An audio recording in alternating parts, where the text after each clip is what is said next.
영국은 날씨가 흐리잖아요. 그래서 그들이 아침에 일어나면 서로도 이렇게 생각을 했습니다. 날씨가 좀 밝았으면, 그죠? 그런 마음에 이제 굿모닝, 좋은 날이었으면 그랬답니다. 그래서 독일도 구텐타, 그죠? 뭐 불란서 봉주르, 뭐 이런 말들이 다 좋은 아침, 그런 뜻입니다. 우리나라는 한때요, 인사가 무엇이었어요? 예, 옛날 분들은요, 진지 잡수셨습니까? 그죠? 그렇게 인사했던 거 기억나고, 저희도 그랬어요. 진지 잡수셨습니까? 근데 왜 그런 인사를 했느냐? 하도 못 먹는 때가 있으니까, 그죠? 끼니 굶는 게 예사일 때가 많았어요. 그래서 그때는 참 진지 잡수셨습니까? 이렇게 인사를 했는데, 요즘은 그런 인사 별로 안 합니다. 끼니는 잘 안 굶어요. 근데 우리의 인사 가운데, 안녕하십니까? 우리도 이렇게 인사했죠? 안녕하십니까? 그런데 이 뜻을 보면 굉장히 은혜로운 뜻이 있어요. 이 안자가 평안한 안자고, 영은 영혼하는 영자죠. 그러니까 우리의 안녕하십니까 하는 말은 영혼이 평안하십니까 그런 뜻이에요. 그러니까 우리 한국 백성들이요 얼마나 참 신령한 민족인가 하는 걸 알 수 있습니다. 일찍이 우리들은 인사할 때 오케이 됐습니다. 영혼이 안녕하냐 이렇게 물어보는 거예요. 그죠? 영혼이 잘 되느냐. 그러니까요. 뭐 그저 좋은 날씨나 바라고, 응? 뭐 금일은 뭐 그런 뜻이에요. 곤니찌와, 그죠? 뭐 이런 게 뭡니까? 오늘은 뭐 이런 뜻이라는데 그거보다는요 얼마나 우리는 영혼에 관심이 있어서 안녕하십니까 이렇게 인사하는 민족이에요. 그래서 여러분 우리 인사 잘하시기 바라겠습니다. 그죠? 우리가 만날 때마다 안녕하십니까. 그죠? 여러분 속이 어떠세요? 우리 속사람 다 잘 되기를 바라는 마음들입니다. 그런데 세계보건기구에서도요, 건강을 이렇게 정의를 했습니다. 건강하다는 것은 네 차원이 있다는 거예요. 먼저 육체가 건강해야죠? 다 아는 이야기. 그 다음에 정신건강. 정신이 건강해야 된다 하는 이야기들도 많이 했습니다. 그런데 인정을 하는 거예요. 정신도 건강해야 된다. 그 다음에 세 번째는 사회적인 건강도 있대요. 사회적으로도 사회생활이 건강해야 되겠죠. 그 다음에 네 번째로 인정한 게 영적인 건강도 있다. 이 사실을 인정을 했어요. 그래서 여러분, 늘 안녕하시기 바랍니다. 네 가지가 다 평안해야 된다. 그 이야기예요. 이스라엘 사람들의 인사는 샬롬입니다. 왜냐하면 평화죠. 하도 주변과 전쟁이 많으니까 샬롬 그래요. 아랍 사람도 마찬가지입니다. 안샬라무 그런 말도요. 다 알라 알샤무 이거 알라가 평화 주기로 합니다. 이런 말도 샬롬 평화에 근거하고 있어요. 그런데 이스라엘이나 아랍 사람들이나 다 평화를 강구하고 그렇게 인사하면서도 매일 싸웁니다. 그렇죠? 매일 싸워요. 우리가 볼 때는 남의 일이에요. 뭐 그렇게 싸우나 좀 공존을 못할까? 그런데 당사자들은 안 그래요. 그죠? 본인들은 어떻게 해야 평화가 오느냐? 한쪽을 다 죽여야 평화가 온다고 생각하는 거예요. 그죠? 아랍 사람 때문에 평화가 없고 저 이스라엘 때문에 평화가 없어요. 그러니까 어떻게 해서든 죽여야죠. 자, 그런 면서도 샬롬, 안살라무 서로 평화를 강구하고 있습니다. 근데 여러분, 오늘 우리가 지금 말씀 전하고 듣고자 하는 것은 과연 그러면 이 진정한 평화는 뭐냐 하는 겁니다. 그죠? 참 평화가 뭘까요? 오늘 성령의 열매 세 번째 시간인데 성령이 우리에게 충만하면 그때 맺어지는 열매 가운데 세 번째가 뭐라는 거예요? 평화라는 겁니다. 평화. 오늘 본문이 고린도전서 14장 33절인데 우리 성부 하나님은 어떤 분이세요? 하나님은 어지러움의 하나님이 아니시오. 오직 화평의 하나님이시니라 그랬어요. 어지러움의 하나님이라는 것은 여러분 무질서의 하나님을 말합니다. 무질서의 하나님.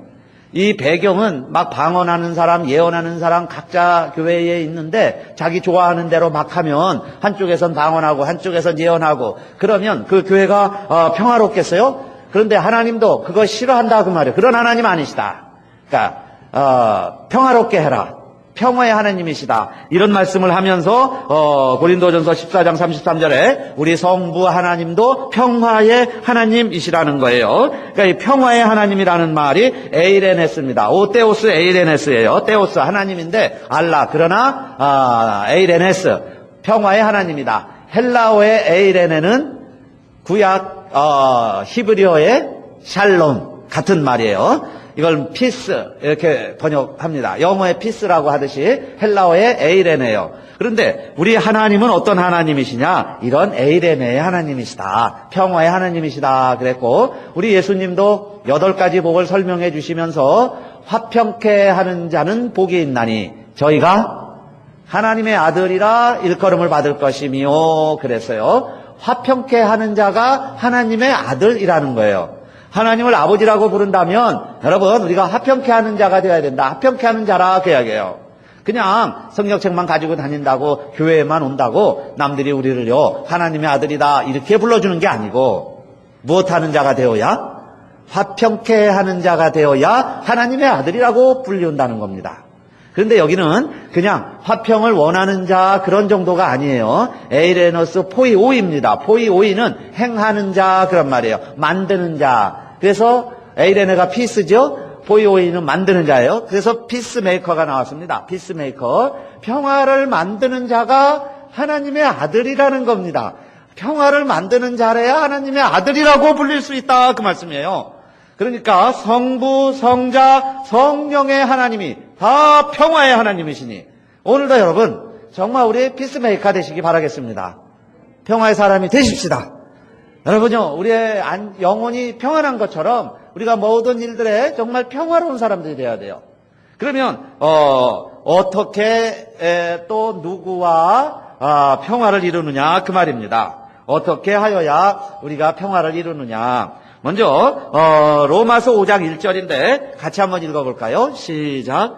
그러므로 우리가 믿음으로 의롭다 하심을 얻었은즉 우리 주 예수 그리스도로 말미암아 하나님으로 더불어 화평을 누리자. 아멘. 5장 1절 여러분 우리 잘 보세요. 그러므로 우리가 믿음으로 구원을 얻었습니다. 우리가 믿음으로 의롭다 하심을 얻었은즉 내가 구원받았어요. 그러면 어떻게 하라는 거예요? 첫째가 누구와 화평을 누려야 될까요?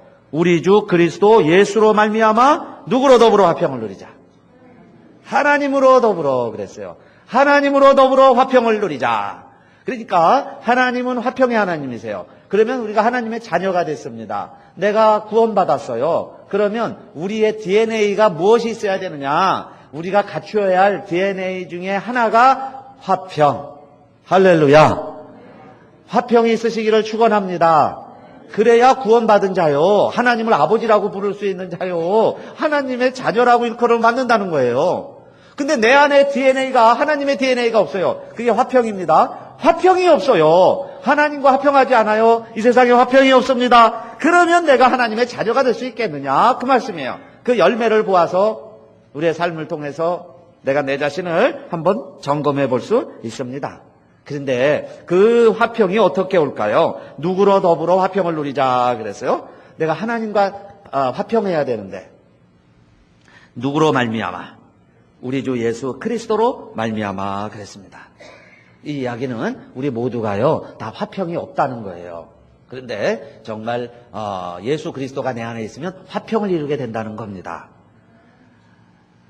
오직 예수 그리스도로 말미암아 하나님과 화평하는 줄 믿으시기를 바라겠습니다. 예수가 내 안에 있어야만 하나님과 화목의 길이 생긴다는 거예요. 그게 여러분 십자가입니다.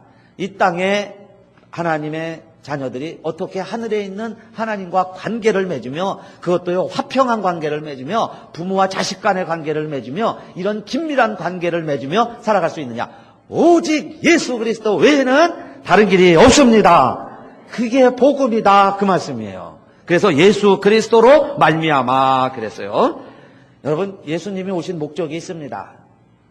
예수님이 태어나실 때에 천사가 일러주기를 뭐라고 일러주셨어요? 예수님이 오시는 목적이 있습니다. 하나님이 이 땅에 태어나신 목적이 있어요. 하늘에는 영광, 땅에는 기뻐하심을 입은 사람들 중에 평화. 결국 내가 지금 평화가 없다면요, 예수님도 헛되이 오신 거예요. 그리고 이 세상에는 진정으로 평화가 없습니다. 그래서 예수님이 계셔야만 평화가 이루어져요. 우리 안에도 예수가 계실 때 참 평화가 있는 줄 믿으시기 바라겠습니다. 그래서 예수님이 오신 목적이 평화였어요. 그리고 십자가에서 돌아가셨는데 부활하셨어요. 하나님이 살리셨습니다. 40일 동안 이 세상에 계시면서 다시 부활하신 예수님이 만나는 사람마다 첫 번째 일러주신 게 뭐예요? 평안하뇨, 샬롬. 물론 인사였지만 진정으로 주님도 우리에게 원하셨던 것이 샬롬입니다. 평화를 주시려고 오셨는데 아직 평화가 오지 않았으니까 부활하시면서도 승천하시고 나서 하늘로 가시기 전까지 정말 우리에게 평화를 주시기 위해서 오신 예수님이시다 하는 걸 알 수 있죠. 그러면 이 평화를 누리려면 우리가 하나님과 다시 관계가 회복되려면 오늘 우리들은 어떻게 해야 되느냐? 여러분, 예수님의 첫 번째 말씀, 세례 요한도 와서 첫 번째 한 설교, 모든 내용의 공통적인 특징은 우리가 하나님과의 관계를 다시 정상화시키려면 무엇하라 그랬어요? 회개하라. 회개하지 아니하면 천국이 임할 수가 없어요. 회개해야만 죄사함을 얻습니다. 회개해야만 하나님과의 관계가 회복되는 거예요. 다른 것은 다 정상인데 여러분, 우리 안에 바이러스가 들어왔다고 칩시다. 자, 못된 균이 들어왔어요. 여러분, 조그만 세균 하나에도요 사람이 쩔쩔매는 거예요. 죄는 그보다 더 파워풀합니다. 죄라는 게 들어오면요 멀쩡했던 사람이 갑자기 힘을 못 쓰는 거예요. 막 열이 납니다. 하던 일을 못 해요. 그래서 점점 그 죄의 목적은 뭐냐? 하나님으로부터 멀어지게 만드는 거예요. 이게 죄라는 말이, 하마르티아라는 단어가 결국 관역에서 벗어났다 그 이야기예요. 하나님으로부터 멀어지게 하는 게 죄지요. 그러면 하나님으로부터 멀어지면, 죄를 지면 그 다음에 내 안에 평강이 없어요. 평화가 없어요. 평화와 평강이 없는 삶이 뭐냐? 그게 여러분 사탄이 원하는 지옥의 삶이다 이겁니다. 죽어서만 지옥 가는 게 아니라 이 세상에서도 지옥을 방불하며 지옥을 연출하며 살아가는 거예요. 왜 그러느냐? 그게 죄의 능력이에요. 그게 사탄이 원하는 겁니다. 그러나 주님이 오셔서 이루시려고 했던 것은 평화예요. 그 평화는 언제 이루어질까요? 하나님의 나라가 임하면 이루어져요. 근데 그 하나님의 나라는 어떻게 이루어지느냐? 회개하라, 천국이 가까웠느니라. 내게 바이러스가 있으면 여러분 그걸 죽여야 되잖아요. 그래야 다른 세포가 다 삽니다. 건강한 삶을 누릴 수 있어요. 건강하게 사는 게 우리의 본연의 모습입니다. 그래서 즉시로 회개하고 뉘우치며 사는 자에게 하나님이 주시는 선물이 죄사함이에요. 그 죄사함을 통해서 이루어지는 나라가 하나님의 나라예요. 그 하나님의 나라가 이루어지면 진정으로 내가 하나님과 화평한 관계가 된다 그 이야기예요. 그런데 인간이 죄를 지면 하나님의 말씀을 범하지요. 그러니까 하나님이 두려워지는 거예요. 하나님을 멀리했습니다. 그 음성 듣기가 불안한 거예요. 무서워요. 오늘날 우리들도 여러분 우리의 온도를 재듯이 체온을 재듯이 우리의 신앙의 온도계가 있다면 이상한 거예요. 멀립니다. 갑자기요 하나님 말씀이 멀어지는 거예요. 교회가 멀어져요. 성도들과 교제가 싫어집니다. 그러면 즉시로 사탄이 지금 나에게 들어와서 나로 하여금 그것의 결과를 생각하자 그 말이에요. 그렇게 만드는 이유가 있습니다. 누구와 멀어지게 만드는 걸까요? 종국에는 하나님과 멀어지게 만드는 거예요. 하나님을 등지게 만들고 나중에는 하나님과 원수로 살아가게 만드는 것이 그렇게 시작이 됩니다. 그러니까요 우리들은 빨리 분별하고 빨리 깨닫고 하나님과 화평하시기를 축원합니다. 즉시로 하나님과 관계 개선을 해야죠. 자, 이것이 우리가 해야 할 화평의 첫 번째 단계입니다. 자, 그 다음에 그 관계는 그러나 누구로 말미암아 이루어진다 그랬어요? 내가 노력해서 이루어지는 게 아니고 누구로 말미암아? 예수 그리스도로 말미암아 그랬습니다. 이 약속의 말씀은 사도행전 54장 10절에 보면 이런 말씀이 있습니다. 산들은 떠나며 작은 산들은 옮길지라도 나의 인자는 내게서 떠나지 아니하며 화평케 하는 자의 나의 언약은 옮기지 아니하리라. 너를 긍휼히 여기는 여호와의 말이니라. 그런 말씀이 있어요. 화평케 하라는 이 하나님의 약속은 산이 변할지라도 산들은 옮겨질지라도 이 약속은 옮겨지지 아니하리라. 피스메이커들의 역할은 여러분 이 지구가 없어질지라도 그 사명은 감당해야 된다. 그 언약의 약속의 말씀은 있어야 한다 하는 이야기예요. 또 사도행전 10장 36절에 보면 만유의 주 되신 예수 그리스도로 말미암아 화평의 복음을 전하사 이스라엘 자손들에게 보내신 말씀 그랬어요. 예수 그리스도로 말미암아 우리가 화목하게 되는 이 복음은 별명을 붙여놨는데 무슨 복음이라는 거예요? 화평의 복음은 그랬어요. 그러니까 복음을 다른 말로 말하면 여러분 우리가 복음 이야기합니다. 복음. 근데 복음이 뭐냐 이 말이에요. 한마디로 말해라. 그러면 화평의 복음이다. 하나님과 인간을 화목시키는 것. 죄 짓고 죽어갈 수밖에 없는 인간이 하나님과 화목해서 영원한 생명을 얻게 하는 것. 그게 복음이라는 거예요. 근데 이 복음은 산들이 떠나고 산이 옮겨질지라도 없어지지 아니할 복음이라. 그래서 예수 그리스도를 바울은 에베소 2장 14절에서 그는 우리의 화평이신지라 돌로 하나를 만드사 중간에 막힌 담을 허시고 그랬어요. 에베소의 교회에 바울은 예수님을 무엇으로 소개했냐면 막힌 담을 허무는 자로 소개를 했습니다. 저 베를린 장벽이 허물어지는 것처럼 우리 주님은, 예수 그리스도는 하나님과 우리 사이에 있는 담벽을 허는 자다 그랬죠. 골로새 교회에도 골로새 1장 20절에는 그의 십자가의 피로 화평을 이루사 만물 곧 땅에 있는 것들이나 하늘에 있는 것들을 그로 말미암아 자기와 화목해 되기를 기뻐하심이라. 예수 그리스도의 피는 하나님과 우리를 화목하게 하는 것이다 그랬어요. 그걸 위해 예수 그리스도께서 피를 흘리셨다. 그런데 그걸 일찍이 이사야 선지자가 이렇게 했죠. 그가 찔림은 우리의 허물을 인하며 그가 상함은 우리의 죄악을 인함이라. 그가 징계를 받음으로 우리가 평화를 누리고 그랬어요. 그러니까 우리가 평화를 누리는 것은 여러분 누군가가 징계를 받은 거예요. 사실 전쟁이 없어야 되지만 우리가 이만큼 평화를 누리는 것은 또한 누군가가 그렇게 피를 흘렸기 때문이죠. 그 결과 우리가 평화를 누리는 거예요. 예수 그리스도가 징계를 받음으로 우리가 평화를 누리고 그랬어요. 그래서 하나님과 우리 사이에 평화의 길이 열렸다는 겁니다. 그래서 우리가 예수 믿고 구원받은 거예요. 예수 믿고 죄사함 받고 천국을 이루고 하나님과 화평하면서 살아가는 길이 열렸다 이겁니다. 자, 그러면 그런 우리들은 이제 어떻게 살아가야 될까요? 히브리서 12장 14절입니다. 또 한번 같이 읽어보겠어요. 시작. 모든 사람으로 더불어 화평함과 거룩함을 쫓으라. 이것이 없이는 아무도 주를 보지 못하리라. 아멘. 오늘 읽으신 분들은 큰일 났습니다. 주님을 뵈야 될 텐데 주님을 보시려면 반드시 무엇하라는 거예요? 화평해라. 원수 맺은 거 다 풀어야 됩니다. 미워하는 거 다 없어져야 돼요.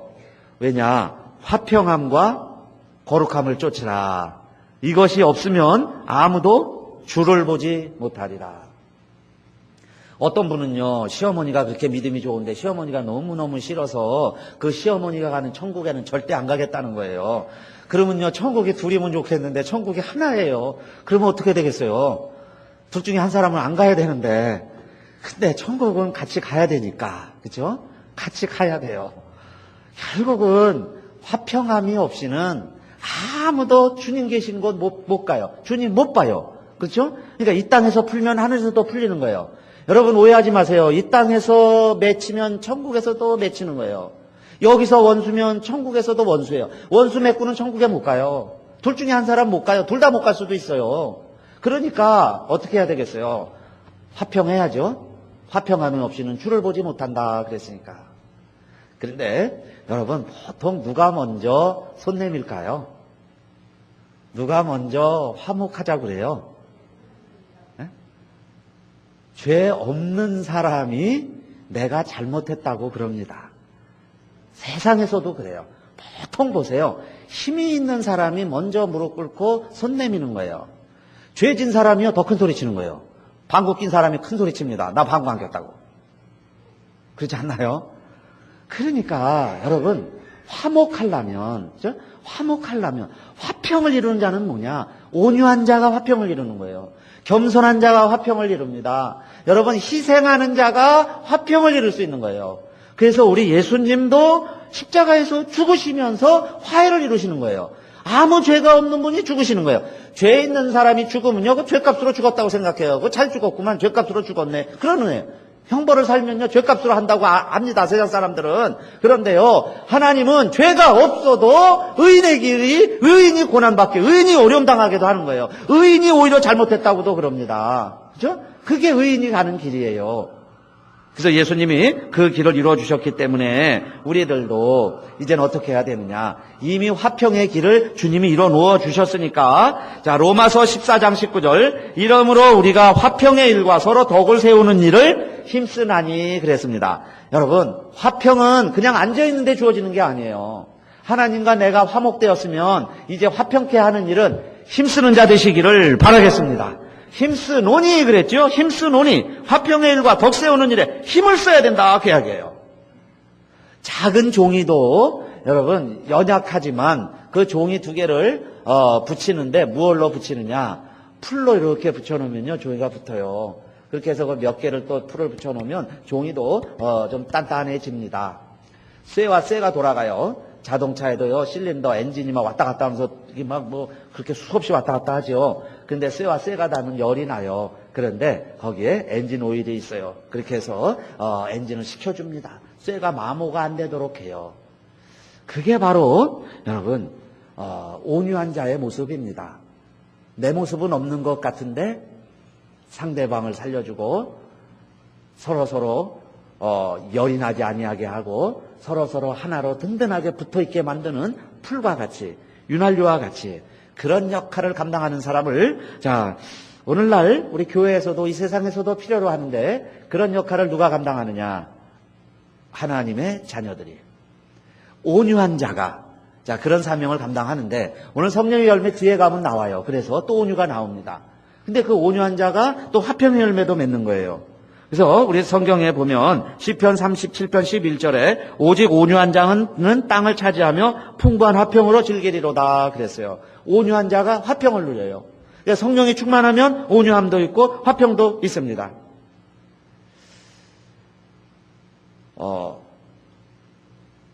목회 칼럼에도 썼지만 여러분 꼽주 부부가 있었는데 아기를 낳았어요. 그래서 아기가 좀 자라서 학교를 다니는데 이 부부는 늘 애한테 엄마 아빠의 모습을 안 보여주려고 친구들한테 자기 딸 자존심 상할까봐 친구들이 있는데 엄마가 잘 나가지도 않았어요. 근데 어느 날 이 애가 학교에 갔는데 도시락을 놓고 갔습니다. 그래서 엄마가 이제 고민을 하는 거예요. 내가 이 도시락을 갖다 주지 않으면 이 딸애가 굶을 텐데 배가 고프니 배가 고파할 텐데 갖다 주고는 싶고 내가 갖다 주다 보면 엄마의 모습을 친구들이 보게 될 텐데 얼마나 이 딸아이가 엄마를 부끄러워할까. 그래서 가져다 줄 수도 없고 그러다가 이런 생각을 했어요. 그러면 학교에 가서 아이는 보지 말고 몰래 그냥 교실에만 놓고 오자 이런 마음을 갖고 학교를 갔습니다. 그래서 이제 운동장을 가로질러 교실에 몰래 놓고 오려고 그랬는데 마침 그 시간이 이 애의 체육 시간이었어요. 근데 이제 체육 끝나고 어디 이제 나무 밑에서 이렇게 앉아 있는데 거기 뭐 딸아이가 있으리라고는 생각도 못했죠. 그래서 엄마는 교실에 막 뛰어가서 도시락을 놓고 이제 막 운동장을 또 달려서 나오는데 이 애가 엄마를 봤어요. 근데 이 아이가 어떻게 했어요? 애가 엄마가 혹시 못 들을까봐 두 손을 모아가지고요 나팔을 만들어서 엄마 하고 막 소리를 쳐. 엄마 네? 엄마 왜 그냥 가냐 이 말이에요. 나 여기 친구들 속에 엄마 나 여기 속에 있어. 그리고 엄마 하고 부르더라는 거예요. 그래도 이 엄마는 그 애하고 눈을 마주칠 수가 없어서 그냥 막 뛰어가는데 엄마는 두 눈에 눈물이 주르륵 흐르면서 너무 감사한 거죠. 너무 기쁜 거예요. 그래도 딸아이는 나를 부끄럽게 여기지를 않는구나. 내가 왔다 가는데 모르는 척하지. 왜 내 이름을 불러가면서 엄마 그러는가. 엄마가 엄마로 인정받을 때 엄마가 이렇게 기뻤던 거예요. 여러분 화평이란 뭐냐. 모든 이런 오해가 불신이 의심이 그 먹구름이 벗겨지는 것이 화평인 줄로 믿습니다. 나 스스로 그렇게 생각하는 거예요. 우리도 스스로 그렇게 생각하는 일이 얼마나 많습니까? 자기 혼자 만리장성을 쌓아가지고요 의심하고 염려하고 걱정하면서 화평이 안 이루어지더라 그 이야기예요. 근데 그건 누가 하는 짓이냐? 내가 하는 게 아니에요. 여러분 우리 안에 사탄이 들어와서 이렇게 하는 걸 믿으시기를 바랍니다. 그런데 성령님이 들어오시면 그런 생각을 다 없애버리세요. 그래서요 엄마를 엄마라고 부르는 거예요. 엄마 그럴 때 그 관계가 회복이 되는 거예요. 자식이 왜 엄마를 그렇게 미워했겠습니까? 스스로의 자격지심이지. 그렇게 미워하지 않았어요 아이는. 오늘날 여러분 우리 관계들도 마찬가지입니다. 부모의 자식 관계도 부부간에도 그렇죠. 그렇게 나쁘지 않아요. 그런데 사탄도 알고 보면 그렇게 소문처럼 나쁘지 않다는 속담처럼 사실을 알고 보면 그렇게 나쁜 관계 아니에요. 그런데 그걸요 오해하고 곡해하고 사탄은 자꾸 갈라놓고 원수 만들려고 그러죠. 근데 거기에 우리가 속아 넘어가는 거예요. 화평이 없습니다. 그래서 고린도 교회에도 가정마다 그런 일이 있어서 바울이 편지를 보냈어요. 그래서 가정들 보니까 다 우환이 있고 어려움이 있고 뭐 갈라서게 되고 그러니까 바울이 편지를 보냈습니다. 그러면 웬만하면 나처럼 혼자 사세요. 그게 고린도전서 7장 내용입니다. 그러나 독신도 은사니까 나 같은 사람은 혼자 삽니다. 그런데 도저히 혼자 못 살 사람들은 결혼하세요. 그랬어요. 그러니까 정답이 없습니다. 혼자 사는 것도 정답이고 같이 사는 것도 정답이고 그런데 또 도저히 못 살겠어요. 살다 보니까. 그러면 또 어떡합니까? 갈라서야지. 그러니까 그냥 또 갈라서라 하는 말씀도 있습니다. 사실 그래요. 맞지 않는데 억지로요. 지옥을 방불하면서 사는 건요. 갈라지는 게 나을 때도 있어요. 근데 또 갈라지라고는 못하지만은 갈라지는 게 나은 것 같다는 생각이 들 때는 있습니다. 그렇죠? 갈라서는 게 나은 것 같아. 갈라서라고는 못합니다. 저 갈라서라고는 안 그랬어요. 그러나 또 그럽니다. 혹시 지금 갈라서려고 그렇게 마음을 먹다가 여자는 갈라서기를 원치를 아니하는데 여자가 안 믿는 거예요. 남자는 잘 믿는데 여자가 안 믿어요. 그런데 안 믿는 여자가 오히려 갈라서기를 원치 않아요. 믿는 쪽에서 갈라서야 되겠다 그런 판단이 들 때 그 얘기죠. 그럴 때는 어떻게 하라 그랬어요. 나는 정말 갈라서고 싶은데 여자가 안 믿어요. 그럼 나는 믿고 그럴 경우에는 갈라서지 말아라. 왜냐하면 그렇게 해야 그 사람을 구원할 수 있고 그 자식도 거룩해지니라 그랬습니다. 그 자식이 또 거룩해진다는 거예요. 그 반대 경우도 마찬가지죠. 반대의 경우도. 그러니까 믿는 쪽에서 먼저 갈라서지는 말아라. 근데 안 믿는 사람들끼리라면 그냥 알아서 하게 해라 그랬어요. 알아서 해라. 그러나 내가 믿는 사람이라면 그 이야기죠. 그래서 고린도전서 7장 15절에 혹 믿지 아니하는 자가 갈리거든 갈리게 하라. 형제나 자매나 이런 일에 구속받을 것이 없느니라. 그러나 하나님은 화평 중에서 너희를 부르셨느니라 그랬어요. 화평하게 살라고 불러주었다. 그거는 명심을 해라. 기억을 해라. 그 이야기입니다. 그래서 여러분 마지막 때가 되면 말세가 되면 이제 재앙들이 막 일어나게 되는데 요한계시록 6장 4절에 보면 그 말탄 자가요 사탄이 와서 이 세상에서 무엇을 제거해 가려고 그러는지 아세요? 이에 붉은 다른 말이 나오더라. 그 탄자가 허락을 받아 땅에서 화평을 제하여 버리며 서로 죽이게 하고 또 큰 칼을 받았더라. 사탄이 와서 하는 일은 화평을 제거해 가는 길이다 그랬어요. 가정에서 민족과 민족 간에 부족 간에 나라 간에 화평을 제하여 하는 일이 사탄이 하는 일이에요. 그러면 우리는 무엇을 해야 될까요? 모든 사람과 더불어 화목하라 그랬는데 로마서 12장 17절에도 아무에게도 악으로 악을 갚지 말고 모든 사람 앞에서 선한 일을 도모하라 그랬죠. 아무에게도 악으로 악을 갚지 말고 모든 사람 앞에서 선한 일을 도모하라. 로마서 12장 18절 할 수 있거든 너희로서는 모든 사람으로 더불어 평화하라. 모든 사람과 평화를 해야 되는데 사랑하는 가족, 그죠? 형제, 교우, 이웃은 말할 것도 없죠. 모든 사람과 화목하라고 그랬는데 근데 어떻게 이 일을 이룰 수 있냐 이 말이에요. 우리에게 원수가 있는데 그러나 여러분 구약시대에도요 구약의 율법은 뭐 원수를 미워하고 이웃을 사랑하라고 가르친 것 같지만은 구약의 율법에도 너희가 성읍으로 나가서 전쟁을 할 때에 먼저 평화를 선언하라 그랬어요.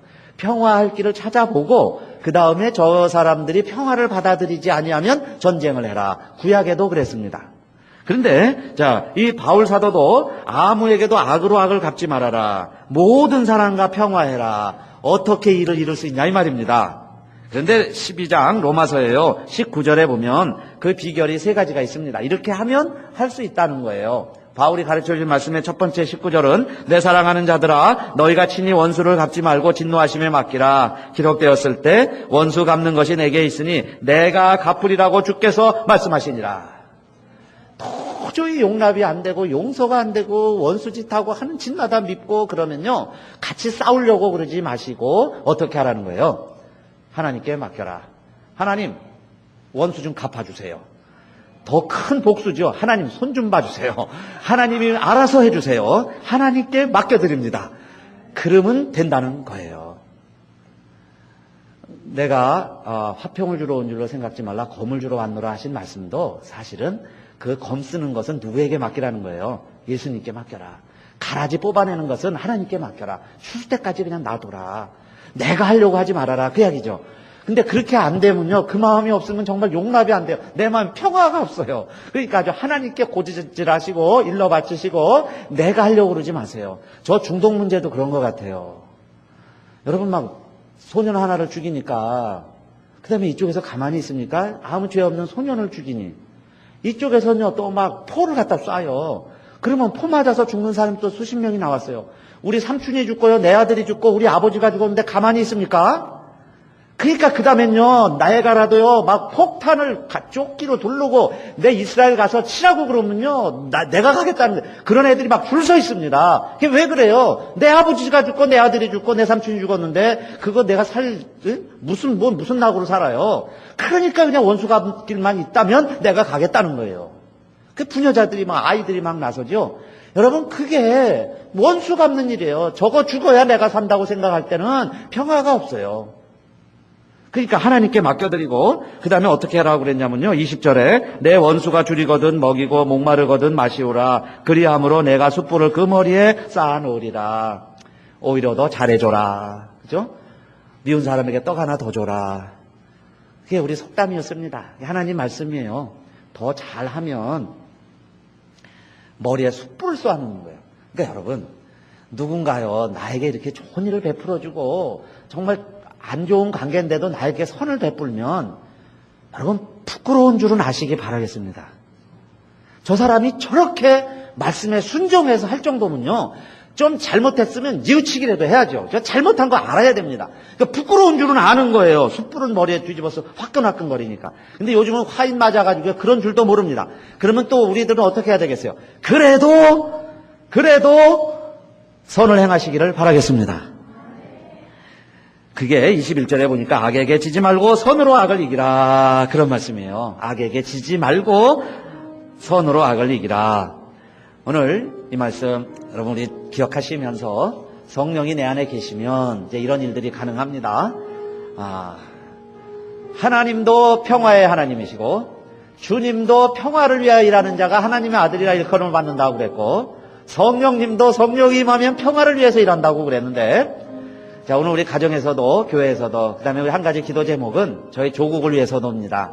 정말 여러분 남북이 갈려 있는 건요, 그거는 사탄이, 또 사람이 죄 때문에, 이데올로기 때문에 갈라놨지, 여러분 같은 말씀은 김씨 이씨 우리 같은 성이에요. 같은 피 받았어요. 원수 아닙니다. 한 형제 자매라 이 말이에요. 근데 원수가 돼서 살아가잖아요. 하나님이 원하시지 않는 거예요. 그러니까 우리가 말씀의 종이 된다면 정말 우리 평화통일을 위해서 기도해야 합니다. 그렇게 해서 정말 우리 조국 평화통일 되는 모습을 우리 보시고, 저 평양의 뜻이요, 평화의 도시라는 뜻입니다. 예루살렘이에요. 평양이라는 말, 평화의 도시예요.